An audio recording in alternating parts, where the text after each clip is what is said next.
tokangi matoi na biso po na totika biloko oyo na maboko nzombe avant tolia.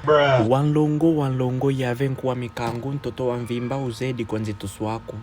Tata nzambi tuyekolema diamara moko maku. Tata nzambi mpungu tulendo turani ngoloza jilabi mabibi. Na rekomande diare ya molimo. Yamba motu nyoso oyo azalaki na posa koya kotala biso ere oyo. Mikinza ebeta ebele makasi po azwa makasi te ya kokoma kati na esika oyo. Natiki pe ba ex nanga nyoso na maboko na yo papa. Frappe bango na maladi ya mpiaka. Mpiaka ebeta bango kobanda na suki tina manzaka.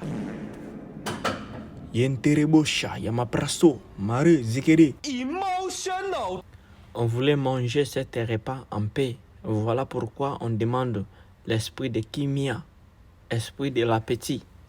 Si c'est possible d'envoyer même si Yuda de venir manger ici avec nous, même s'il avait trahi notre Mobik ici. Mais on est là, on peut le donner même si à manger.